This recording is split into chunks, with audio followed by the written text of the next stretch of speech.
안녕하십니까. 잠실 서울비뇨기과의 장진석입니다. 전립선에 대해서 좀 알아볼까 합니다. 전립선이라는 그 구조물은 남성한테만 있으며 우리 방광 아래 존재하고 있습니다. 한 15에서 20g 정도를 가지는 호두과자만한 크기를 가지는 구조물이 되겠고요. 전립선의 질환으로는 크게 전립선 염증, 전립선 비대증, 전립선암 이 세 가지가 있고요. 이 세 가지 질환은 증상만으로는 구분이 잘 되지 않아서 각각의 검진할 때 감별을 요하게 됩니다. 특히 전립선 암의 감별을 반드시 요한다고 생각하시면 됩니다. 첫 번째로 전립선 염증 질환에 대해서 좀 설명을 드릴 텐데요.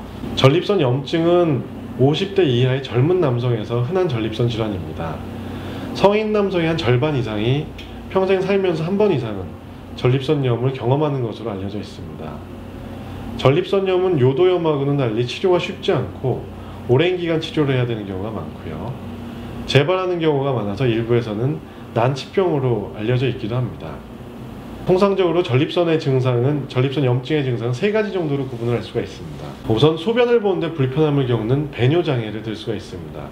소변을 자주 보거나 잔뇨감이 있거나 밤에 한 번이라도 깨거나 요도의 불쾌감 등을 경험할 수가 있고요.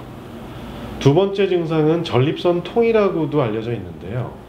어떤 통증이나 불편감, 우레하다, 무지근하다, 뻐근하다 이런 안 좋은 느낌을 호소하시게 되는 겁니다. 주로 회음부, 고환 밑쪽을 의미하죠. 그 고환 밑쪽의 회음부나 고환 주변, 아랫배, 골반, 허리 등의 뻐근한 느낌을 호소하시는 경우가 많습니다. 마지막 증상으로는 전립선염이 만성화될 경우에 나타나는 증상인데요.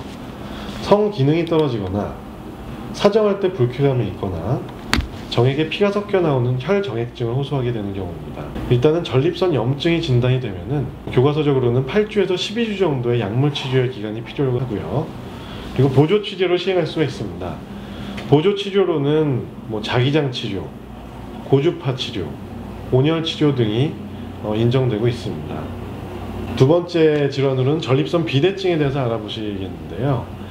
전립선 염증과 달리 전립선 비대증은 50대 이후에 주로 많이 호발하는 질환이고요. 우리가 이제 그 연세가 드시면서 흰머리가 자라나듯이 전립선도 조금씩 커지게 됩니다.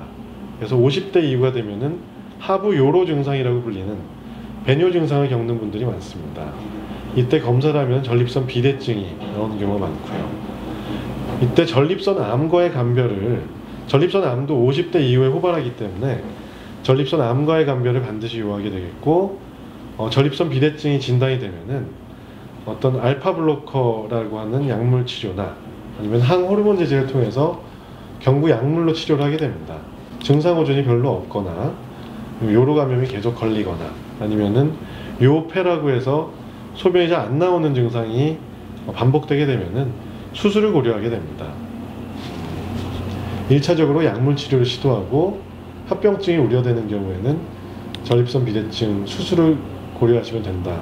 전립선암에 대해서 마지막으로 알아보겠는데요. 최근에 급증하고 있는 종양 중에 하나고요. 요즘은 PSA라고 하는 혈액 검사를 통해서 이게 선별 검사로 건강검진에 쓰이기 때문에 조기 진단이 많이 용이해졌습니다. 보통 PSA 수치가 3.0 이상으로 보고되는 경우에 전립선 암을 의심해 볼 수가 있고요.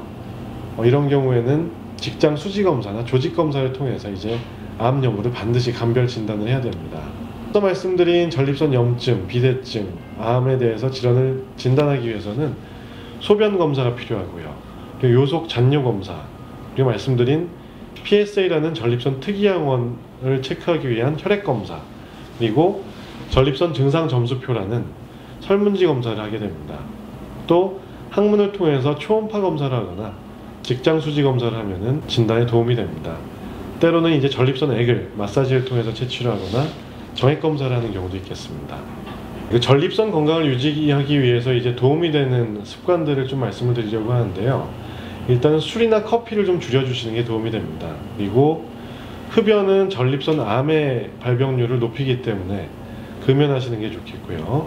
그 다음에 오래 앉아 계신 생활 습관이나 이런 게 별로 좋지 않은 것으로 보고되고 있습니다.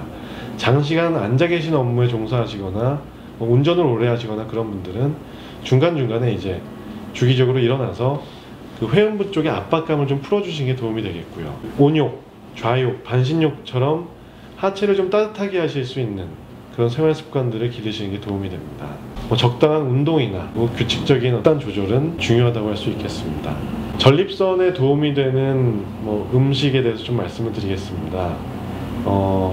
토마토 같은 과일류 좋고요.